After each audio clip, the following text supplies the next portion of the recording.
ताजेदारे Medina लौट कर मैं ना जाऊंगा खाली। भर दो झोली मेरी ताजेदारे मदीना लौट कर मैं ना जाऊंगा खाली।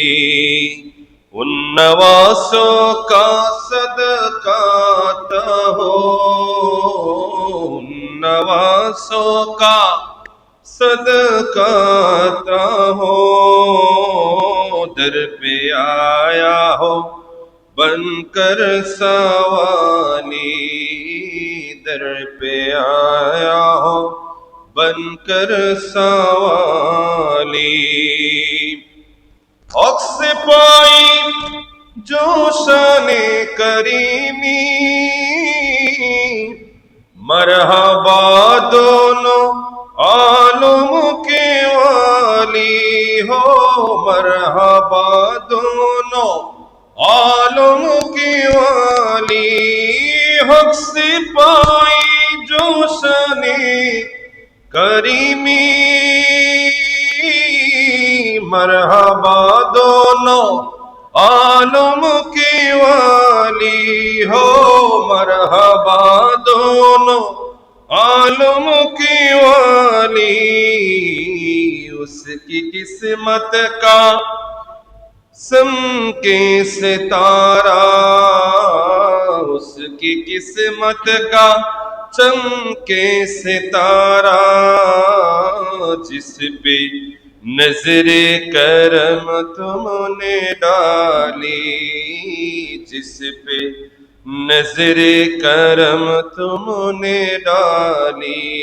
সবাই भर दो झोली मेरे ताजदारे मदीना लौट कर मैं ना जाऊंगा खाली, लौट कर मैं ना जाऊंगा खाली। जिंदगी बख्शे दी बंदगी को, आबरो दीने आकी बाचाली। बोलें ना या रसूल अल्लाह। जिंदगी बख्शे दी बंदगी को, आबरो दीने हकी बाचाली हो, आबरो दीने हकी बाचाली। ओ मोहम्मद का, ओ मोहम्मद का प्यारा नवासा, जिसने सजदे में गर्दन खाटाली हो, मोहम्मद का सबाई बोलें सल्लल्लाहु तआला अलैहि वसल्लम। हो मोहम्मद का प्यारा नवासा, जिसने सजदे में गर्दन काटाली। भर दो झोली मेरे ताजदारे मदीना लौट कर मैं ना जाऊंगा खाली, लौट कर मैं ना जाऊंगा खाली। आशिकी मुस्तफा की आजमी, अल्लाह अल्लाह का कितना असर था हो, अल्लाह अल्लाह का कितना असर था। जोरे बोलें ना या रसूल अल्लाह। आशिक रसूल ছিলেন হযরতে বেলাল, যিনি দেখতে কালো, কণ্ঠের আওয়াজ একটু একটু থেমে থেমে আসতে। সেই হযরতে বেলালের আযান আল্লাহ পাকের কাছে কি মধুর ছিল, কি দামি ছিল। তিনি আযান না দিলে সকাল হতো না। কন্যা সুবহানাল্লাহ। এজন্য শায়ের বলতেছেন, আশিকি মুস্তাফা কি अरे आजामी अल्लाह अल्लाह का कितना असर था हो, अल्लाह अल्लाह का कितना असर था। अरे अर्श वाले भी सुनते आजा को, क्या आजा ने, अरे क्या आजा थी आजाने बेलाले, क्या आजा थी আজানে বিলালে। সবাই ভর দুজলি मेरी ताजदारे मदीना, लौट कर मैं ना जाऊंगा खाली हो, लौट कर मैं ना जाऊंगा खाली। हश्र में उनको देखेंगे जिस दम, उम्मती सब कहेंगे खुशी से। বলেন না ইয়া রাসূলুল্লাহ। শায়ের বলতেছে গোটা হাসরের ময়দানে উম্মত যখন পেরেশানিতে পড়ে যাবে, সকল নবীদের দরবার থেকে যখন উম্মত ফিরে আসবে, ওই সময় উম্মত আমার নবীর জন্য অপেক্ষায় থাকবে। কন্যা সুবহানাল্লাহ। উম্মত যখন নবীকে দেখবে আর পাগল হয়ে যাবে যে যার সাহায্যে, যার উসিলায়, যার সহযোগিতায়, যার সুপারিশে আজকে আমরা জান্নাতি হব, সেই নবীকে আমরা দেখতেছি। কন্যা সুবহানাল্লাহ। শায়ের বলতেছে হাশর মে उनको देखेंगे जिस दम, अरे उम्मती सब कहेंगे खुशी से हो, उम्मती सब कहेंगे खुशी से। अरे आ रहा है वो देखो नबी जी, आ रहा है हो देखो नबी जी, उसके कंधे पे कमली है काली, ओ उसके कंधे पे कमली है काली। भर दो झोली मेरी ताजदारे मदीना, लौट कर मैं ना जाऊंगा खाली हो, लौट कर मैं ना जाऊंगा खाली। जबान से जी बोले या रसूल अल्लाह। अल्हम्दुलिल्लाह व शुक्रुलिल्लाह वस्सलातु वस्सलामु अला रसूलिल्लाह। उपस्थित সম্মানিত মুসল্লিয়ান কিরাম, মুসল্লিয়ান আযম, মুরব্বি বাজান, যুবক ভাইয়েরা, এখনো আল্লাহ তাআলার মহান হুকুমে পবিত্র মুহররম মাসে শেষ জুমার নামাজ পড়তে আসা আল্লাহ তাআলার প্রিয় বান্দারা, সকলকে জানাই আন্তরিক মোবারকবাদ এবং শুকরিয়া। আসুন আমরা সর্বপ্রথম ওই মহান রব্বুল আলামিনের আলিশান দরবারে শুকরিয়া জ্ঞাপন করি, যিনি আমাকে এবং আপনাদেরকে অতীব দয়া করে, মায়া করে, যাচাই বাছাই করে মুহররম মাসের সর্বশেষ জুমার নামাজ আদায় করার জন্য ফকিরতলা কেন্দ্রীয় জামে মসজিদে রব্বুল আলামিন আমাদেরকে কবুল করেছেন। আমরা খুশি না বেজার? আসুন আমরা ওই মহান রব্বুল আলামিনের আলিশান সুবহান দরবারে হৃদয়ের নিগ্রাণ ও সবটুকু আবেগ অনুভূতি উজাড় করে সমবেত ভাবে, সমবেত কণ্ঠে একসাথে সিংহের মতো গর্জন করে চিল্লায়ে পড়ি আলহামদুলিল্লাহ। তার সাথে সাথে লক্ষ কোটি কোটি দরুদ ও সালামের নজরানা ওই নবীর নুরানি কদমে, যেই নবীজি কারবালার জমিনে ইমামে হোসাইনের শাহাদাতের সুসংবাদ দিয়েছিলেন এবং হযরতে আমিরে মুয়াবিয়া রাদিয়াল্লাহু তাআলা আনহুর ঘরে একটা পাপিষ্ঠ জালিম, পৃথিবীর সবচাইতে নিকৃষ্ট সন্তানের জন্ম, মালাউন ইয়াজিদের জন্ম হবে, তার হাতে নবী পরিবারের শাহাদাত হবে, নবী পরিবার রক্তাক্ত হবে এবং গোটা পৃথিবীতে উম্মতে মুহাম্মদের মধ্যে ফিতনার অন্যতম একজন সৃষ্টিকারী শয়তানের শিং সেই ইয়াজিদ সম্পর্কে নূরের নবী, মায়ার নবী ভবিষ্যৎবাণী আগেই করে গিয়েছিলেন। তাই আসুন আমরা ওই নবীর নূরানি দরবারে আলোচনার প্রারম্ভে ছোট্ট করে দুরুদ ও সালামের নজরানা পেশ করি, সকলে পড়ি সাল্লাল্লাহু তাআলা আলাইহি ওয়াসাল্লাম। প্রিয় হাজিরিন, যেতে যেতে এই পবিত্র মুহররম মাস আমাদের মাস থেকে অলরেডি বিদায় নিয়ে চলে যাচ্ছে। আজকে 29 তারিখ। যদি এই মুহররম মাস 29-এ হয় আগামীকাল 1 তারিখ, আর যদি না হয় 30টি হলে রবিবার থেকে পবিত্র সফর শুরু হয়ে যাবে। কন্যা আলহামদুলিল্লাহ। তো আমরা ভাগ্যবান, এই পবিত্র মুহররম মাসে ধারাবাহিক আমরা সোহাদে কারবালা আহলে বায়াতের শান-ও-মান আজমত সম্পর্কে আপনাদেরকে শুনিয়েছি, আরো অনেক বহু কথা। এটি আসলে 1 বছর 2 বছরে পরিপূর্ণ কথা আপনাদের সামনে শোনানো সম্ভব নয়। এগুলো যদি পুরো মাস ব্যাপী প্রতিদিন ধারাবাহিকভাবে আলোচনা করা হয়, তাহলে হয়তো কিছু একটা আপনাদের সামনে ধারণা দেওয়া সম্ভব। তারপরও গত 4টি জুম্মায় আমরা সংক্ষিপ্তভাবে কারবালার একটু ইতিহাস, আহলে বায়াতের শান-ও-মান আজমত আমরা বর্ণনা করেছি। যতটুকু করেছি আপনারা যারা ছিলেন, যতটুকু শুনেছেন, রব্বুল আলামিন যেন সবাইকে কবুল আর মঞ্জুর করে সকলে বলেন আমিন। আজকে আমরা তারই ধারাবাহিকতায় ইমাম হোসেন রাদিয়াল্লাহু তাআলা আনহু শাহাদাতের পর্যায়ে পর্যন্ত আমরা ছিলাম।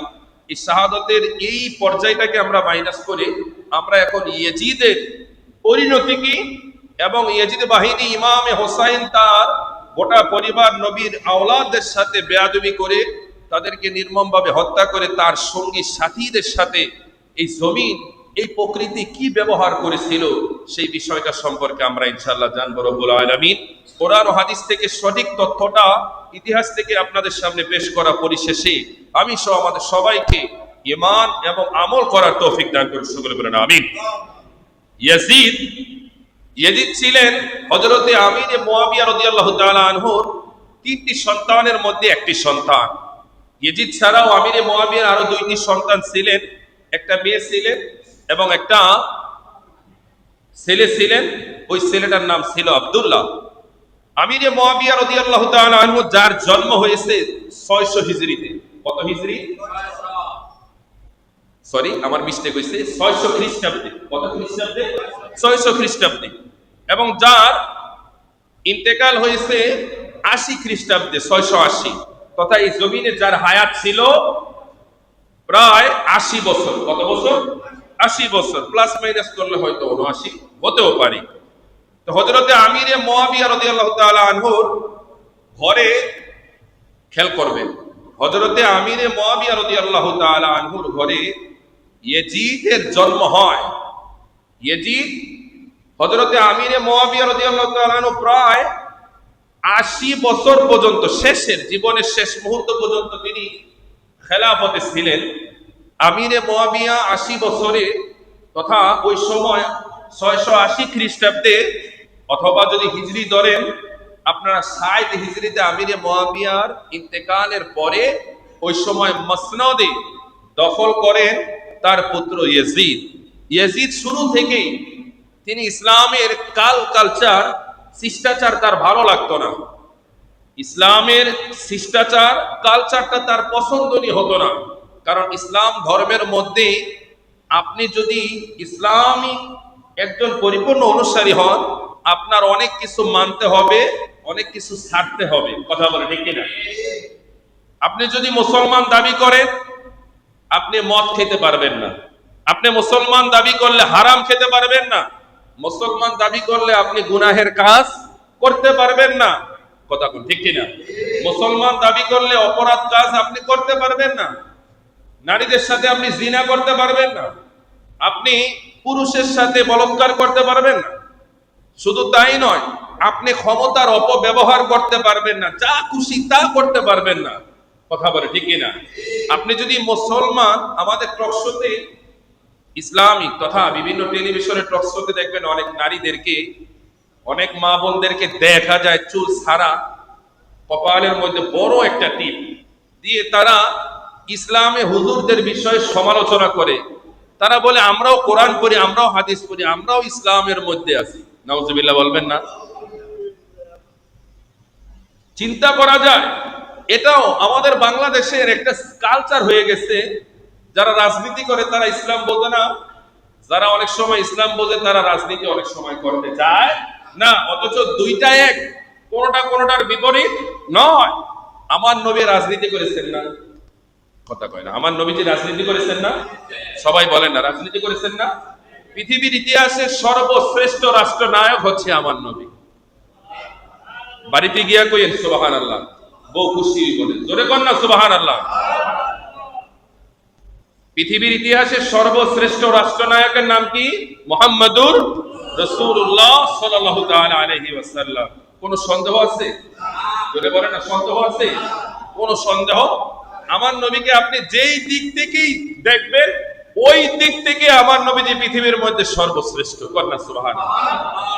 আপনি নায়ক, রাষ্ট্রনায়ক হিসাবে দেখবেন শ্রেষ্ঠ, আপনি সমাজ পরিচালনাকারী হিসাবে দেখবেন শ্রেষ্ঠ, ফ্যামিলি পরিচালনাকারী হিসাবে দেখবেন শ্রেষ্ঠ, স্বামী হিসাবে শ্রেষ্ঠ, বাবা হিসাবে শ্রেষ্ঠ, নানা হিসাবে শ্রেষ্ঠ, এবং উম্মতের জন্য নবী হিসাবে শ্রেষ্ঠ, আল্লাহর জন্য বন্ধু হিসাবে শ্রেষ্ঠ। কন্যা সুবহানাল্লাহ। কোন দিক থেকে আমার নবীকে মাইনাস করার কোন সুযোগ নাই যে না এই দিক থেকে নবীজি 2 নাম্বার আরেকজন 1 নাম্বার, এরকম কোন সুযোগ নাই। প্যারে হাজিরিন, তো ইয়াজিদের জন্ম হয়েছিল, এবার ইয়াজিদের বিষয়ে আসি। ইয়াজিদের জন্ম হয়েছে 11 শাওয়াল 26 হিজরি। কত হিজরি? 26 হিজরি। তথা হযরতে আমিরে মুয়াবিয়া তিনি হিজরির, খেয়াল করবেন, হিজরির 20 বছর আগে তার জন্ম। হিজরি সাল শুরু হওয়ার 20 বছর আগে তার জন্ম। এই হযরতে আমিরে মুয়াবিয়ার যখন প্রায় 46 বছর, তখন ইয়াজিদের জন্ম হয়। আপনারা শুনলে আশ্চর্য হবেন, আমাদের বাংলাদেশের একজন সুন্নি জামাতের একজন পপুলার একজন বক্তা, যার নাম আলাউদ্দিন জিহাদি সাহেব, তার একটা ঘটনা আছে। গত বছর তিনি চট্টগ্রামে কোন একটা প্রোগ্রামের মধ্যে, প্রোগ্রাম শেষে জুম্মার দিন তিনি রাস্তা দিয়ে আসার পথে জুম্মার নামাজের যখন সময় হলো, আলাউদ্দিন জিহাদি সাহেব তিনি চট্টগ্রামের স্বনামধন্য একটা মসজিদে জুম্মার নামাজ পড়ার জন্য তিনি গেলেন। তো জুম্মার নামাজ পড়ার জন্য তিনি যখন মুসল্লি হিসাবে অবস্থান করতেছেন, ওই সময় জুম্মার নামাজে যিনি দায়িত্বরত খতিব ছিলেন, তিনি ইয়াজিদকে সাহাবী বলে উল্লেখ করলেন। নাউজুবিল্লাহ বলবেন না? তিনি ইয়াজিদকে কি বললেন? সাহাবী ছিলেন। ইয়াজিদ কি ছিলেন? সাহাবী ছিলেন। তো জিহাদি সাহেব তিনি এই কথাটা শুনে আশ্চর্য হয়ে গেলেন যে হয়তো আমি কথাটা ভুল শুনেছি। তিনি তার সফর সঙ্গী যারা ছিল তাদেরকে বললেন যে খতিব সাহেব কি ইয়াজিদকে সাহাবী বললেন, এরকম একটা কথা কি আপনারা শুনেছেন? হ্যাঁ শুনেছি। তখন তিনি বলতেছে আমরা তো সুন্নি জামাতের লোক, হয়তো আমরা অনেক সময় একটু বেশি শুনতেই পারি। তো তিনি মুসল্লিদের মধ্যে একজনকে জিজ্ঞাসা করলেন, ভাই খতিব সাহেব কি ইয়াজিদকে সাহাবী বলছে, এরকম কোন কথা? কয় হ হ। তিনি যে ইয়াজিদকে সাহাবী বললেন, জোরে বলেন নাউজুবিল্লাহ। তখন তিনি সাথে সাথে জিহাদি সাহেব, যার সাহস ছিল, ইলম ছিল, বহর ছিল, এরকম ইয়াজিদ বাহিনী হাজারো একদিকে হলেও একটা জিহাদের পায়ের সমান হয়। কথা ঠিক কিনা? প্যারে হাজির জিহাদি সাহেব দাঁড়িয়ে বললেন খতিব সাহেব, আপনি যে ইয়াজিদকে সাহাবী বললেন, কোন দলিলে বললেন, কোন যুক্তিতে বললেন, কার হিম্মতে বললেন, কার প্ররোচনায় বললেন? ইয়াজিদের জন্ম কবে? ইয়াজিদের জন্ম হয়েছে কবে? ইয়াজিদের জন্ম হয়েছে 26 হিজরিতে। কত হিজরিতে? 26 হিজরিতে, আমার নবীর ওফাতের পরে গিয়ে। প্যারে হাজিরিন, তাহলে সে সাহাবী হলো কিভাবে? ইয়াজিদ সাহাবী হলো কিভাবে? তার জন্মটাই নবীজির আগমনের পরে, বিদায়ের পরে, তাহলে সে সাহাবী হয় কিভাবে? তখন সে বলতেছে আপনি বসেন, আপনার সাথে পরে কথা হবে। তো আলাউদ্দিন জিহাদি সাহেব হচ্ছে নাসরবান্দা, সে এই ইয়াজিদ বাহিনীকে কোনোভাবেই ছাড়তে রাজি না, কারণ তাকে ছেড়ে দিলে গোটা মুসল্লিগিলি সবগুলো ইয়াজিদের পক্ষে চলে যাবে। কথা ঠিক কিনা? প্যারে হাজির, সময় সংকীর্ণ। তো মূল কথা জুম্মার পরে বললেন যে আপনার সাথে পরে কথা হবে। কয় না, আপনি যদি সাহাবী বলেছেন মীমাংসাটা এখনই হবে, নইলে হাজার হাজার মানুষ প্রকষ্ট হয়ে যাবে। বলতেছে আচ্ছা আপনি যেহেতু বলতেছে জুম্মার পরে আমরা কথা বলবো, তো কোনোভাবেই সে জুম্মার পরে ধরা দেয় না।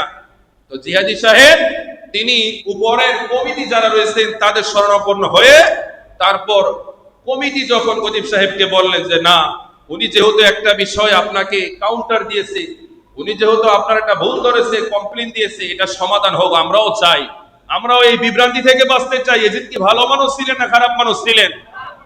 তো এবার দিন শেষে যখন জুম্মার পরে বৈঠক হলো, জিহাদি সাহেব হাজারো দলিল দিয়ে বুঝিয়ে দিলেন যে ইয়াজিদকে ভালো বলার কোনো সুযোগ নাই। যে ইয়াজিদকে ভালো বলবে সে দুনিয়ার জমিনে সবচেয়ে নিকৃষ্ট মানুষ। তখন খতিব সাহেব দলিল দেয়, ছোট্ট একটা চটি বই নিয়ে খতিব সাহেব দলিল দেয় যে না, এই দলিলে আমাদের মাসিক মদিনা আদর্শ নারী বিভিন্ন কিতাবের পত্রিকার দলিল দিয়ে সে বলতেছে এই এই এই কিতাবের মধ্যে ছোট্ট একটা পাতার মধ্যে এই হাদিসের মধ্যে ইয়াজিদকে ভালো বলছে, যে না ইয়াজিদকে খারাপও বলা যাবে না, ভালো বলা যাবে না। তো এই জায়গায় বলছে ইয়াজিদকে ভালো বলা যাবে না, খারাপ বলা যাবে না, তাহলে আপনি তাকে সাহাবী বললেন কেন? সাহাবী বললেন কেন? তখন খতিব সাহেবের এই অবস্থা হয়েছে, মুসল্লিরা কমিটিরা মনে হয় ভালো মন্দ উত্তম মাধ্যমের একটা ব্যবস্থা, মারপিট শুরু হবে। তখন জিহাদি সাহেব আলেমের ইজ্জত রক্ষার্থে তিনি নিজেই হয়তো বললেন যে হয়তো আসলে খতিব সাহেব আমিরে মুয়াবিয়াকে সাহাবী বলতে গিয়ে ইয়াজিদকে সাহাবী বলে ফেলেছেন, ঠিক না খতিব সাহেব? তো এবার খতিব সাহেব কি বলবে? যদি বলে ঠিক না তাহলে মার শুরু, আর যদি বলে ঠিক তাহলে আজীবন হয় যে আকীদার মধ্যে আসিলে আকীদার মধ্যে কলম হইব। তারপর ইজ্জতের দিকে সে মাইরের দিকে সে করতেছে, হ্যাঁ আসলে আমি হয়তো ভুল করে ফেলেছি। তখন মুসল্লিরা ওই খতিব সাহেবকে বললেন, যদি ফারদার এরকম ভুল আর হয়, আপনার এই ভুলে আর দ্বিতীয়বার আপনাকে এই মসজিদের সুযোগ দেওয়া হবে না। আমার বড় আশ্চর্য লাগে, বড় খারাপ লাগে, ওই খতিব সাহেব আমাদের বাংলাদেশের স্বনামধন্য বিভিন্ন মাদ্রাসার বড় বড় সাইকুল হাদিস মুহতামিম, আপনারা বুঝতে পেরেছেন তিনি কোন মাদ্রাসার প্রোডাক্ট। এই মাদ্রাসার প্রোডাক্ট, এত বছর মুরব্বী, 60 বছর বয়স, তার ভিতরে ইয়াজিদের প্রতি এত ভালোবাসা মহাব্বত। নাউজুবিল্লাহ।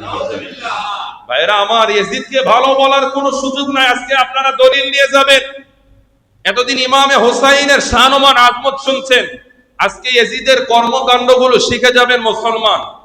তাহলে যারা ইয়াজিদকে ভালো বলে তাদেরকে আপনারা দোটটার মধ্যে ধরে পাকড়াও করতে পারবেন থাপ করে, যে তুই কি ইয়াজিদকে ভালো বলে, ইয়াজিদকে এই খারাপ কাজগুলো করেছে, তারপরে তুই কেন ইয়াজিদকে ভালো বলস? তখন সে বলবে আসলে আমি তো বালা বলি না, আমারে বালা বলানো শিখানো হয়েছে। আরে কথা কয় না কা, আমাকে ভালো বলানো শিখানো হয়েছে। আমি যেই পরিবেশে বড় হয়েছে ওই পরিবেশে ইয়াজিদ ভালো মানুষ, আল্লাহওয়ালা মানুষ, 100 রাকাত নামাজ পড়নেওয়ালা মানুষ, কোরআনে হাফেজ মানুষ। অথচ তোমরা তারে খারাপ বলো, আমাকে হুজুর তারে খারাপ কয় না। কন্না নাউজুবিল্লাহি মিন যালিক। প্যারে হাজিরিন, তো ইয়াজিদের জন্ম হয়েছে কত হিজরি? 26 হিজরি। জোরে বলেন কত হিজরি? 26 হিজরি। এবং যার মৃত্যু হয়েছে 64 হিজরি। কত হিজরি?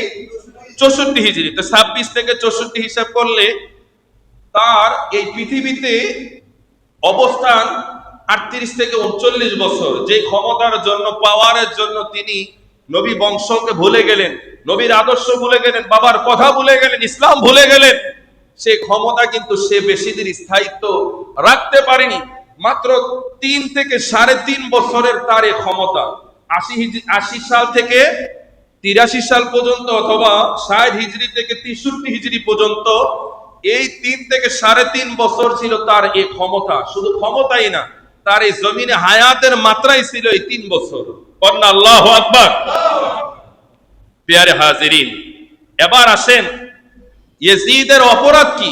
আপনারা প্রশ্ন করতে পারেন, ফকিরটোলা খতিব সাহেব আপনি খালি ইয়াজিদের দোষ খোঁজেন, কই আমাকে ফিরে তো ইয়াজিদের প্রশংসা করে, আমাদের শায়েখ তো ইয়াজিদের প্রশংসা করে, আপনি কেন দোষ খোঁজেন? ভাই, ইয়াজিদের প্রশংসা করার যদি কোনো একটা সাইড থাকতো তারপরও আমরা করতাম, কিন্তু ইয়াজিদ তো প্রশংসা করার কোনো সাইড নাই।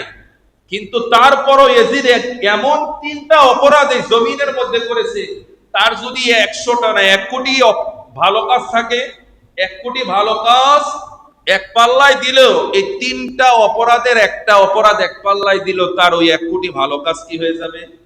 মাইনাস হয়ে যাবে। জোরে বলেন কি হয়ে যাবে? 1 নাম্বার ইয়াজিদের অপরাধগুলো শুনে নেন। 1 নাম্বার ইয়াজিদের অপরাধ হচ্ছে কারবালা ইমাম হুসাইন রাদিয়াল্লাহু তাআলা আনহুর শাহাদাত। শুধু শাহাদাত নয়, ইমামে হুসাইনের সন্তান হযরতে আলী আকবর, আলী আসগর, শুধু তাই নয়, ইমামে হুসাইন রাদিয়াল্লাহু তাআলা আনহুর সন্তান ইমামে হাসানের সন্তান মাওলা আলীর আরেক সন্তান, এভাবে নবী বংশের 39 জনকে সে নির্মম ভাবে শহীদ করেছে। যার নেতৃত্বে, যার প্ররোচনায়, যার হুকুমে তাকে ইতিহাস ক্ষমা করলেও পৃথিবীর মানুষ কোনোদিন ক্ষমা করতে পারে না। কথা বলেন ঠিক কি না? এটাই ছিল 1 নাম্বার অপরাধ। ইয়াজিদের 1 নাম্বার অপরাধটা কি আপনারা বলবেন? ইমামে হোসাইন তার পরিবারকে নির্মমভাবে হত্যার হুকুম দেওয়া। কি দেওয়া? হুকুম দেওয়া। এটা ছিল তার কয় নাম্বার অপরাধ? 2 নাম্বার ইয়াজিদের অপরাধ হচ্ছে ইমামে হোসাইনের শাহাদাতের পরে তার গোটা পরিবারের সাথে নির্মম নির্যাতন জুলুম করার পরে আরবের রাজ্যে রাজ্যে তার বিরুদ্ধে প্রতিবাদ শুরু হয়ে গেল। 1 নাম্বার প্রতিবাদ জানিয়েছে মদিনাবাসী। মদিনাবাসীরা এমন ভাবে প্রতিবাদ শুরু করে দিল যেন ইয়াজিদ বাহিনীকে তারা পেলেই তারা খেয়ে ফেলবে, হত্যা করবে। এদিকে ইয়াজিদ বাহিনী মদিনাবাসীর এই প্রতিবাদ দেখে, প্রতিবাদের কথা শুনে ইয়াজিদের হুকুমে ইয়াজিদ বাহিনীর মধ্যে সবচাইতে ভয়ঙ্কর গোষ্ঠী জল্লাদ বাহিনী, যারা মানুষকে ধরে আর শুধু কাটে, ওই জল্লাদ বাহিনীকে হুকুম দেওয়া হলো, জল্লাদ বাহিনীর নেতারা তোমরা তোমাদের বাহিনী নিয়ে মদিনাতে যাও। মদিনাতে যারা আমার বিরুদ্ধে, আমার দলের বিরুদ্ধে যারা রুখে দাঁড়িয়েছে, প্রতিবাদ জানিয়েছে, এক একটি করে জবাই করো। তাদেরকে এমন নির্মম মৃত্যু দাও যাতে করে আরবের কোন রাজ্য থেকে ইয়াজিদের বিরুদ্ধে কোনো কথা বলার সাহস না পায়। জোরে বলেন নাউজুবিল্লাহ। ওই জল্লাদ বাহিনী মদিনাতে যখন আক্রমণ চালালো, এমন ভাবে তারা আক্রমণ চালালো, মদিনাবাসী তাদের প্রতিহত করার জন্য চেষ্টা করলেন। যারা সামনে এসেছে একে একে তারা জমিন থেকে শাহাদাতের পেয়ালা পান করেছে। ইতিহাস সাক্ষী দেয় ওই জল্লাদ বাহিনী শুধু মদিনাতে থাকা 1 জন 2 জন নয়, 10,000 সাহাবী তাবিদেরকে তারা নির্মম ভাবে হত্যা করেছে। আর 1000 মা ও বোনদের ইজ্জত তারা নষ্ট করেছে। তাদের কারণে 1000 মা ও বোন গর্ভবতী হয়েছে। জোরে বলেন নাউজুবিল্লাহ। এটা কি অপরাধ নয়? জোরে বলেন না, এটা কি অপরাধ নয়? আরো সামনের দিকে যাই। এই ইয়াজিদ বাহিনী শুধু মদিনাতে তারা মানুষ হত্যা করেনি, খুন করেনি, তারা মদিনাতে নূরের নবীজির সোনার মদিনায় খানায় কাবার চাইতেও দামি, যেই মদিনার সে আজিমের চাইতেও দামি যেই সোনার মদিনা, ওই মদিনাতে ইয়াজিদ বাহিনী 1 দিন 2 দিন 3 দিন পর্যন্ত আজান ইকামত জামাত সব বন্ধ করে দিয়েছে। কি করে জামাত হবে? নামাজ পড়বে কারা? ওই মুসল্লি তো নাই। ইয়াজিদ বাহিনীর ভয়ে কেউ সামনে এসেছে, নিহত হয়েছে, আবার কেউ ইসলামের জন্য অনেকে সরে গিয়েছে, না আমাদেরকে বেঁচে থাকতে হবে, অন্য কৌশলে তাদেরকে প্রতিহত করতে হবে। ওই অবস্থাটা ছিল এত বিশৃঙ্খলা, এত নির্মম। ভাইরা আমার, কি দিয়ে আপনাদেরকে বুঝাই? মদিনাবাসী যেটা হচ্ছে সারা পৃথিবীর সমস্ত ইমানদারের ঈমান, সেই মদিনায় আযান বন্ধ, ইকামত বন্ধ, নামাজ বন্ধ। আল্লাহর নবীর প্রিয় একজন সাহাবী তথা তাবী, যার নাম হযরতে সাঈদ বিন মুসাইয়্যিব। হযরতে সাঈদ বিন মুসাইয়্যিব এই দৃশ্য দেখে তিনি কাঁদতে লাগলেন। মুহূর্তের মধ্যে তিনি সিদ্ধান্ত নিলেন, আমাকে বেঁচে থাকতে হবে, তাদের এই কুকর্মগুলো সারা পৃথিবীর মানুষদেরকে জানাতে হবে। যদি জানাতে হয় মরে গেলে কে জানাবে? এজন্য আমাকে বেঁচে থাকতে হবে। তিনি বেঁচে থাকার জন্য সর্বপ্রথম তিনি পাগলের অভিনয় করলেন। তিনি পাগলের বেশ ধারণ করলেন, পাগল বেশি মদিনার চতুর্দিকে তিনি ঘুরতেছেন। এই অবস্থায় ইয়াজিদ বাহিনী, ইবনে জিয়াদের বাহিনীগুলো তারা এই পাগলের সামনে এসে বলতেছে, পাগলটার এটারও সাইজ কইরা লাই। আরেকজন বলতেছে, আরে এই পাগল, এটারে মাইরা আমাকে সময় নষ্ট করার দরকার নাই। এবার আল্লাহর নবীর প্রিয় একজন আশেক তাবী হযরতে সাঈদ বিন মুসাইয়্যিব, তিনি বলতেছেন, যেদিন ইয়াজিদ বাহিনী মদিনা আক্রমণ করলেন, জোহরের সময় এসে গেল। ওই জোহরের নামাজের আজান দেওয়ার কেউ নাই, কারণ ভয়ে কেউ আজান দিতে ঘর থেকে বের হয় না। যারা বের হয় তারা একে একে শহীদ হয়ে যায়। এই আল্লাহর নবীর আশেক হযরতে সাঈদ বিন মুসাইয়্যিব বলতেছে, যখন আজানের ওয়াক্ত হয়ে গেল, কিছুক্ষণ পরে আমি আমার কান দিয়ে আজানের ধ্বনি শুনেছি। জোরে বলেন সুবহানাল্লাহ। ওই আজানের ধ্বনি বেবে ওই সুর আমি তালাশ করতে করতে গিয়ে দেখি এই সুর আর কোথাও থেকে না, আমার নূরের নবী মায়ার নবীর রওজা মুবারক থেকে আজানের ধ্বনি আসতেছে। জোরে বলেন ইয়া রাসূলুল্লাহ। হযরতে যায়েদ বিন মুসইয়াব রাদিয়াল্লাহু তাআলা আনহু তিনি বললেন, শুধু তাই নয়, আযানের কিছুক্ষণ পরে ইকামতের যে বাক্যগুলো, এটাও আমার নবীদের রওজা থেকে আসতেছে। নামাজের সময় হলে নামাজের যে সৃষ্টি কালচার তথা নিয়ম কানুন গুলো তাকবীর গুলো রয়েছে, এটাও রওজা পাক থেকে শোনা যায়। এভাবে একদিন নয়, 2 দিন নয়, 3 দিন পর্যন্ত রওজা শরীফ থেকে আযান হয়েছে, আকামত হয়েছে, নামাজ হয়েছে। কে ইমামতি করলেন, কে আযান দিলেন, কে আকামত দিলেন, এটা জানে আল্লাহর রাসূল, আনবু আল্লাহ ও তার রাসূল। কন্যা সুবহানাল্লাহ। প্যারে হাজিরিন, এত জুলুম নির্যাতন করার পরও দুনিয়ার মানুষ ইয়াজিদকে মুসলমান বললেও আমি গুনাহগার, আমার জীবন থাকতে ইয়াজিদকে মুসলমান বলতে পারবো না। আপনারা পারবেন? কয় না আপনারা পারবেন? আরো জোরে বলেন, পারবেন? এখন বলতে পারেন যে হুজুর, মদিনা তো আমাদের শায়েখেরা, বাংলাদেশের কিছু দল আছে, তাদেরকে প্রশ্ন করা হয় হজ করতে গেলে কি মদিনা যাওয়া লাগবে কিনা? কয় না না, মদিনা যাওয়ার দরকার নাই। মদিনাতে কেন যাইবেন? গেলে মসজিদে নববীর জন্য আপনারা গেলেও যেতে পারেন। জোরে বলেন না নাউজুবিল্লাহ। কত বড়! আরে একজন ইহুদিও কোনদিন এই জবান দিয়ে তার এই কথা বলতে সাহস পায় না। মুসলমান নাম দেয় শায়েখ গুলো, ইহুদিদের দালাল গুলো। এগুলো কিভাবে উম্মত থেকে নবীকে মাইনাস করা যায়, এই পায়চারা নবীজি বললেন, উম্মতেরা তোমরা যারা হজ করতে এসো, আসার পরে আমি নবীর রওজা জিয়ারত করলে না, তারা আমার উপরে জুলুম করলে। নবীর উপরে জুলুম করে হাদি সাহেব আপনি জান্নাত তালাশ করেন, সম্ভব? কথা কয়েন, সম্ভব? প্যারে হাজিরিন, ইয়াজিদের এটা গেল কয় নাম্বার অপরাধ? কথা কয় না, কয় নাম্বার? 2 নাম্বার অপরাধ। 3 নাম্বার অপরাধ হচ্ছে ইয়াজিদ বাহিনী আবার ওই হেজাজে থাকা, মক্কায় থাকা লোকেরা, নবীর আশিকের, নবী বংশের আওলাদের সাচ্চা আশিকের রাসূলেরা, তারাও যখন মদিনার এই ভয়াবহতার কথা শুনে তারা চিৎকার দিয়ে বলতে লাগলেন, আমরা বেঁচে কি করব না, আমাদের জীবন থাকতে মদিনা ভাইদের প্রতি যে জুলুম নির্যাতন হয়েছে তার প্রতিশোধ আমরা চাই। এবার মক্কাতে থাকা সবাই প্রতিবাদ জারি করে দিলেন। ওই সময় মক্কার গভর্নর ছিলেন হযরতে আব্দুল্লাহ বিন জুবায়ের রাদিয়াল্লাহু তাআলা, নবীদের প্রিয় সাহাবী। হযরতে আব্দুল্লাহ বিন জুবায়ের রাদিয়াল্লাহু তাআলা আনহুর নেতৃত্বে তারাও প্রতিবাদ শুরু করে দিলেন।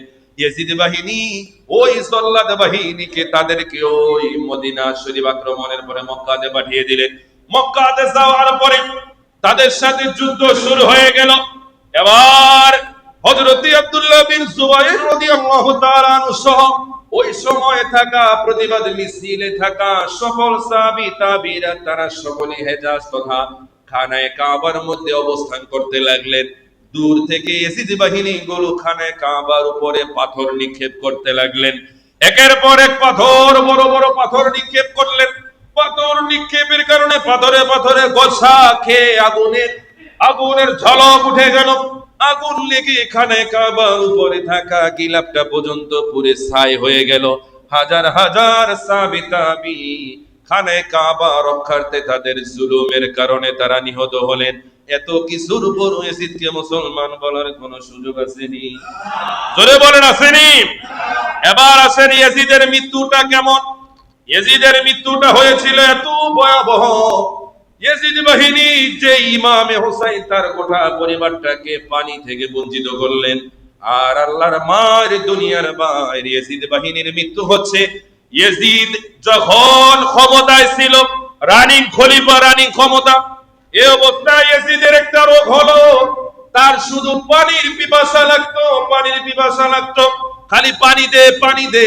যখন পানি দেয়, পানিটা যখন তার গলার দূর থেকে যখন নিচে নামে, আর তার জ্বালা পোড়া আরো বেড়ে যায়। দে আমারে কি পানি দিলে, আগে বাইর কর, তারপরে আবারও পানি দে।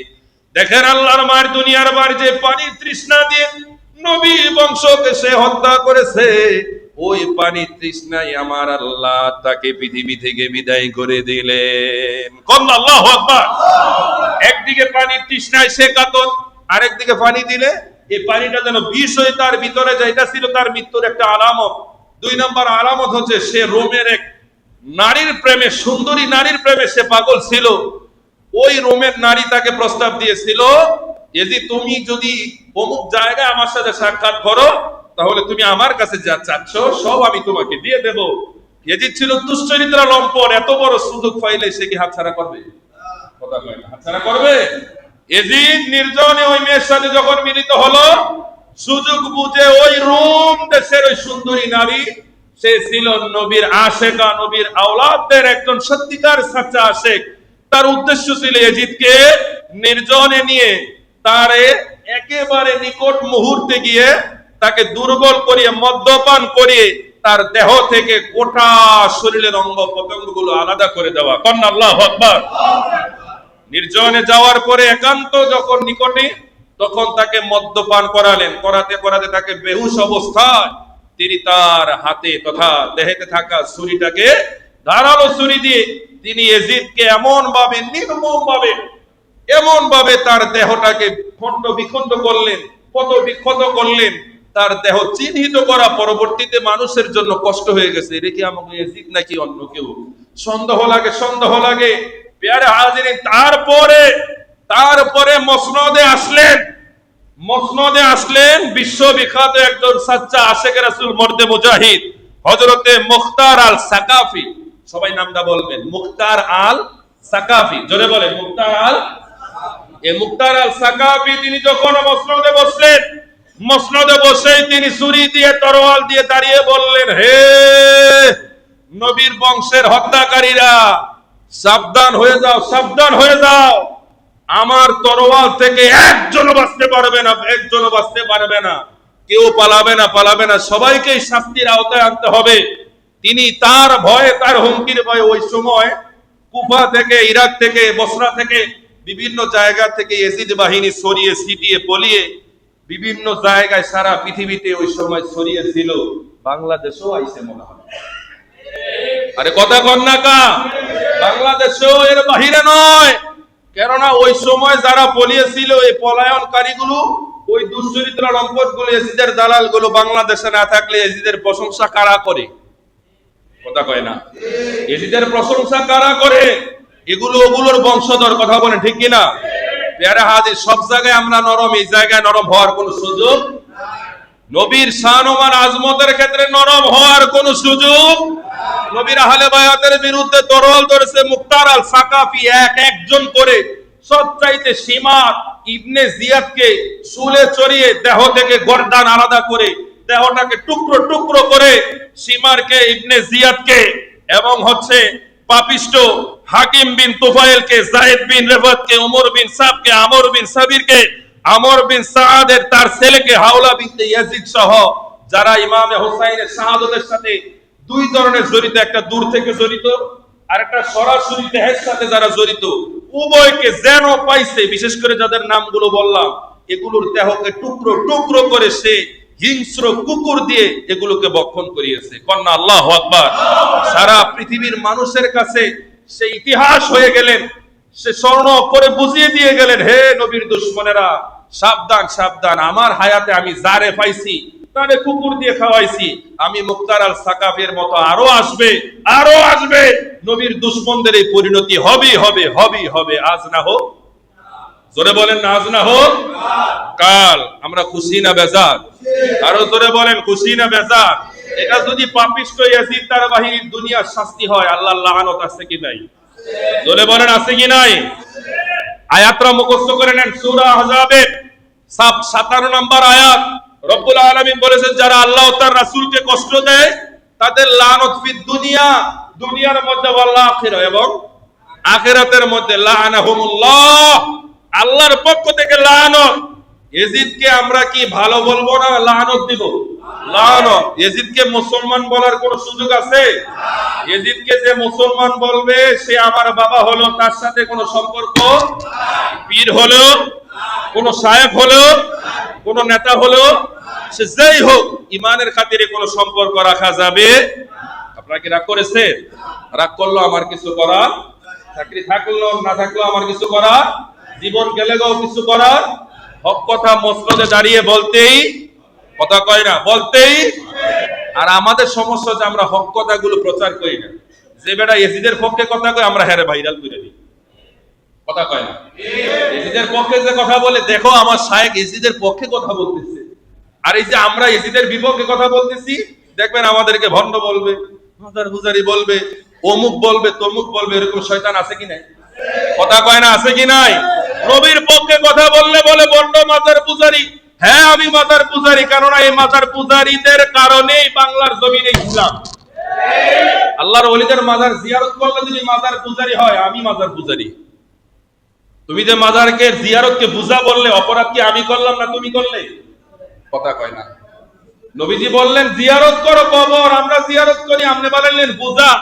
অন্য ধর্মের সাথে কবিরা গুনাহ কি আমরা করলাম না আপনি করলেন? কথা কন ঠিক কিনা? আল্লাহ ওই জালিম গুলোকে হেদায়েত দান করো, সকলে বলেন না আমিন। আর জোরে বলেন আমিন। ওয়া আখির দাওয়ানা আলহামদুলিল্লাহি রাব্বিল